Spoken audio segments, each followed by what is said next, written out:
가장 완벽한 것은 하나님과 가까울 때 나타나는 단어입니다.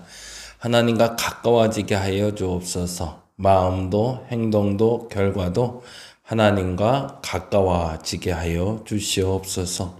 점점 멀어지면 멀어질수록 불완전한 상황이고, 가까우면 가까울수록, 하나님과 가까우면 가까울수록 온전하다는 것을 알게 하여 주시옵소서.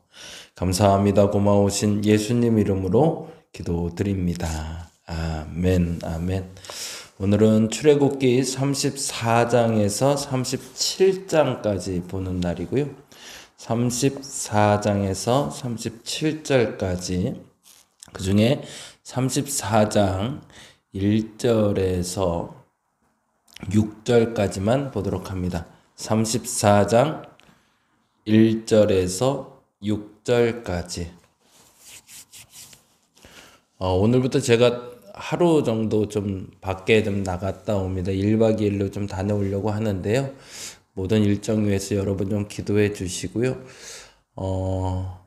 내일은 저희가 대관이 있어서 지난번에 그 성교육 했던 팀이 한 번 더 오기로 했어요. 그래서 아마 예배당도 아마 쓸 수도 있을 것 같아요. 그래서 예배당에서 세미나 잠깐 하고, 그리고 모임 가질 수도 있을 것 같은데 2시부터 6시까지 진행된다고 합니다. 그래서 안혜영 권사님이 조금 고생해 주시기로 하셨는데 송은영 권사님하고 두 분이 잘 좀 감당해 주셨으면 좋겠고요. 혹시 무슨 일 있으면 연락 주시면 제가 연락받고 조치하도록 하겠습니다. 그리고 에어바운스는 우리 갈릴리 교회에서 성경학교 때문에 빌려갔어요. 그래서 주일날 아마 가져오실 것 같은데, 토요 모임 내일은 내일 모레, 내일이죠. 내일은 없으니까요. 마음 편하게 함께 기도하며 준비해 주시고, 다음 주에 우리 토요 모임 있는데 준비하고 정리하는데 함께 도와주시면 감사하겠습니다. 저도 잘 다녀올 수 있도록 기도해 주시고, 내일 대관도 잘 이루어지고 에어바운스 대여도 안전하게 잘 사용하고 다시 복귀할 수 있도록 여러분 기도해 주시기를 바랍니다. 34장 1절에서 6절까지 같이 봅니다. 여호와께서 모세에게 이르시되 너는 돌판 둘을 처음과 같이 다듬어 만들라. 내가 깨트린 처음 판에 있던 말을 내가 그 판에 쓰리니 아침까지 준비하고 아침에 시내산에 올라와 산 꼭대기에서 내게 보이되 아무도 너와 함께 오르지 말며 온 산에 아무도 나타나지 못하게 하고 양과 소도 산 앞에서 먹지 못하게 하라. 모세가 돌판 둘을 처음 것과 같이 깎아 만들고 아침에 일찍이 일어나 그 두 돌판을 손에 들고 여호와의 명령대로 시내산에 올라가니 여호와께서 구름 가운데 강림하사 그와 함께 거기 서서 여호와의 이름을 선포하실세. 여호와께서 그의 앞으로 지나가며 선포하시되 여호와라 여호와라 자비롭고 은혜롭고 노하기를 더디하고 인자와 진실이 많은 하나님이라. 아멘. 거기까지만 보겠습니다. 황금송아지 사건이 끝난 후에 이스라엘 백성들에게 다시금 율법이 주어집니다. 새로운 율법이 아니라 갱신된 율법이죠. 그대로 40일 조금만 잘 버텼으면 굳이 다시 한번 이렇게 올라가서 금식하고 다시 돌판을 가져올 필요가 없는 것 같은데, 사실은 우리 삶이 그런 것 같아요. 똑같은 일을 반복하게 만드는 게 우리의 신앙 아닌가요? 뭔가 좀 할라치면 잦은 실수가 많고 큰 실수도 가끔 나타나고, 그래서 그 실수 그리고 그 잘못 때문에 꼭 해야 될 그 일을 제대로 하지 못해서 그 다음 과정으로 나가지 못하고 다시 처음부터 시작해야 될 때가 너무 많습니다. 그래서 조금 성숙했다, 어른이 됐다라고 얘기할 땐 전진할 수 있는 신앙을 말합니다. 했다가 또 안 했다, 했다 또 안 했다, 이렇게 하는 거 이제 그만하고, 하기로 했으면 그 일을 잘 마무리해서 끝까지 한번 가보는 연습 저와 여러분에게 있으면 좋겠어요. 조금 조심스럽지만 사순절 말씀 통독도 동일하다고 봅니다. 한번 다 같이 시작을 했으니까요. 다 같이 끝까지 한번 좀 가봤으면 좋겠고, 그래서 좋은 결과 한번 내봤으면 좋겠는데 한번 최선을 다해봤으면 좋겠습니다. 그리고 무엇보다 여러분이 하나님 앞에서 조금 더 가까워지는 시간들이 이 사순절 시간 되었으면 좋겠습니다. 모세는 그렇게 다시금 올라갑니다. 얼마나 서운했을까요? 나이 80에 40일 금식하며 말씀 받아왔는데 그걸 한순간에 무너뜨린 그 이스라엘 백성들이 너무 야속했을 거고, 그 와중에 또 하나님도 화가 나셔서 난 너희들하고 도저히 못 있겠다라고 하시니 이쪽에서도 완전히 진퇴양난의 상태가 모세의 상태였던 거죠. 그럼에도 불구하고 다시금 하나님 앞에 엎드려 당신의 십계명을 다시 받아 갖고 옵니다. 그래서 혹자들은 그런 얘기를 해요. 이 십계명을 모세가 받아오는 장면을 보고 왜 모세가 십계명을 깨트렸을까라는 질문을 던져요. 아니, 그렇게 받은 하나님의 정말 기념품이잖아요. 하나님의 좋은 조각품인데 그것도 하나님 친히 썼다고 하는데 그걸 어떻게 깨트릴 수 있어? 라고 얘기하는데, 모세는 그 율법이 존재하는 한 이스라엘 백성들이 더 이상 살아남을 수 없음을 알아 먼저 깨트려버리고 율법을 스스로 파기해버렸다라고 누군가 해석을 하더라고요. 저는 그 말이 동의가 됩니다. 지키지 못할 법이라면, 지킬 수 없는 법이라면 다시 만드는 게 맞죠. 교회 정관도 마찬가지입니다. 교회에서는 정관이라는 게 있어서 교회에 정한 규칙을 따라가게 돼 있고요. 그리고 감리교회는 교리와 장정이라는 것이 있어서 그 교리와 장정을 지키면서 우리가 한 걸음씩 우리의 바른 것, 그른 것을 정리해 가기 시작합니다. 그런데 굉장히 중요한 것은 거기에는 소위 유도리라는 게 있다는 거죠. 완벽한 법이라는 건 존재하지 않기 때문에 하나님과 나와의 법 가운데서도 하나님은 이거는 반드시 라고 만드신 법이라 할지라도 그 법을 하나님이 혹은 우리가 잘못 혹은 긍정적인 생각으로 바꿔낼 수 있다라는 얘기입니다.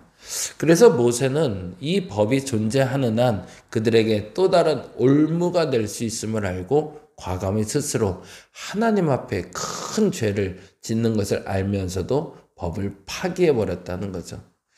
그런데 그럼에도 불구하고 처음에 받았던 그 법이 동일하게 형성되는 것은 그 법 자체의 문제가 아니라 그 법을 지킬 사람들이 문제였기 때문이죠.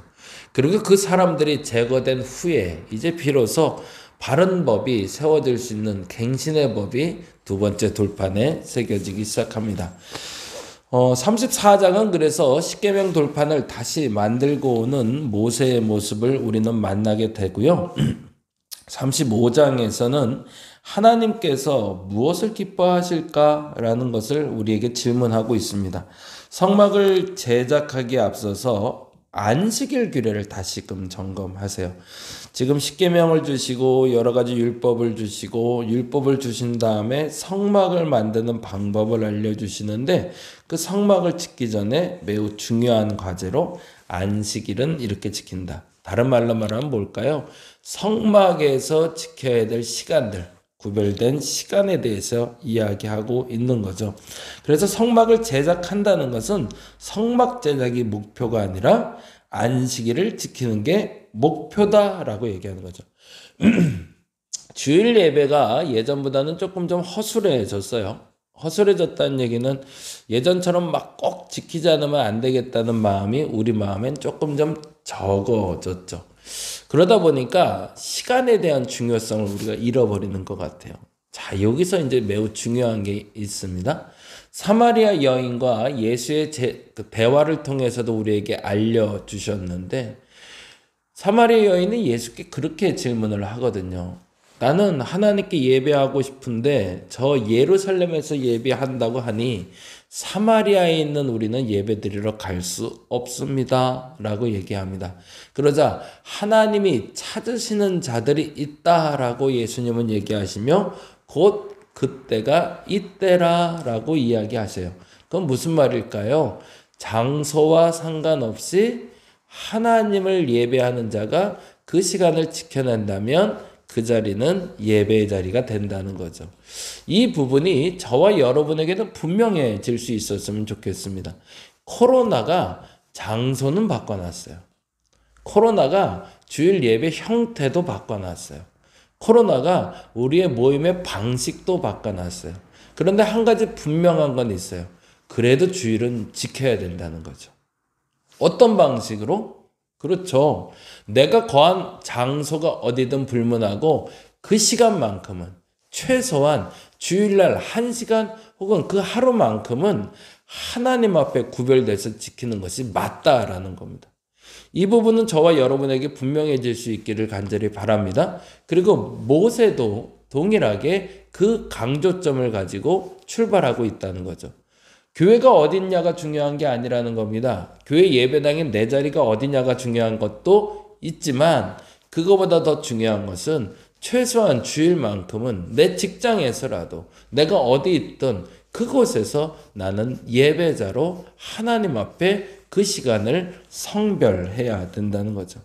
그래서 안식일 규례가 초창기에는 굉장히 강력합니다. 왜 그랬을까요? 앞서 말씀드린 대로 지키는 사람이 준비되어 있지 않고 지키는 사람이 바르게 지키지 않으면 그 법은 무효화되기 때문에, 더 정확히 말하면 안식일을 바르게 지키는 자에게 하나님이 복 주신다 약속하셨는데 그 안식일을 바르게 지키지 못한다면 하나님은 그 어떤 사람도 복 주실 수 없기 때문에 하나님이 주신 그 구별된 시간을 바르게 지켜내라고 얘기하는 겁니다. 저에게도 구별된 시간들이 있습니다. 그래서 이 새벽 시간이 저에게는 구별된 시간이고요. 그리고 저에게는 그 주일 시간이 매우 중요한 구별된 시간입니다. 어찌됐든 저는 목회자이기 때문에 이 주일을 반드시 지켜야 된다고 생각해 왔는데요. 여러분이 그리스도인이라면 여러분도 반드시 이 시간을 성별해서 지켜낼 수 있어야 됩니다. 그리고 나서 주어진 게 36장에 드디어 성막을 제작합니다. 교회를 짓는 것보다 더 중요한 것이 하나님과 함께 머무는 시간이 중요한 것을 알았기 때문이죠. 그래서 36장에 하나님의 성막이 주어지는데 참 재미난 건 성막을 짓는데 한 번도 지어보지 않은 사람들이 그것이 완전하게 지어졌다라고 얘기해요. 그 표현은 뭘까요? 하나님이 보여주신 대로 지었기 때문이죠. 그러면 성막을 제작하는 유일한 기준은 뭘까요? 내가 보기에 예쁜 성전이 아니라 하나님 보시기에 합한 성전이 되는 거죠. 우리 다림목교회 성전이 그랬으면 좋겠습니다. 앞서 말한 대로 주일의 시간이 여러분에게 온전하게 지켜지고 이번 주에도 혹여 함께하지 못하는 이들도 생길 거예요. 난 그렇다고 봐요. 그리고 그것도 틀리지 않다고 봐요. 그런데 중요한 건 그곳이 어디든지 거기서라도 하나님과 함께 머무는 시간을 반드시 갖기 바랍니다. 그것이 내 집 안방이라도 상관없고요. 그게 어디 여행 가서도 상관없고요. 어디 아파서 누워 계셔도 상관없습니다. 그 시간에 내가 할 수 있는 최선의 방식으로 하나님의 말씀을 대하시고 기도하는 여러분 되시기 바랍니다. 그리고 두 번째, 우리가 성막을 제작할 때 하나님이 주신 마음대로 지었다는 것처럼 우리 교회 공간이 그렇게 사용됐으면 좋겠습니다. 우리 교회 공간은 제가 계속 이제 이 얘기를 드리는 이유가 있어요. 여러분의 의식도 좀 전환됐으면 좋겠고 제 마음도 조금 더 확장됐으면 좋겠다는 생각 때문에 그래요. 성교육을 위해서도 개방되고요. 아이들 놀이터를 위해서도 개방되고요. 이 지역을 위해서 바르게 쓰이는 공간이 되었으면 좋겠습니다.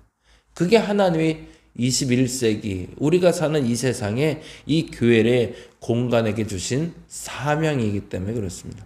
그래서 이 공간이 그리고 우리의 물건들이 우리의 이웃들과 함께 잘 사용될 수 있는 공간, 그 공간이 될 수 있도록 이 두 가지 기도할 수 있는 저와 여러분 되시기를 간절히 바랍니다. 기도하겠습니다. 하나님, 시간의 성별을 다시 한번 점검하게 하여 주시고 장소의 성별을 다시 한번 점검하게 하시사 시간도 장소도 거룩하게 구별되게 하시고 온전하게 사용되게 하여 주시옵소서. 감사합니다. 고마우신 예수님 이름으로 기도드립니다. 다 같이 기도하고 돌아갑니다.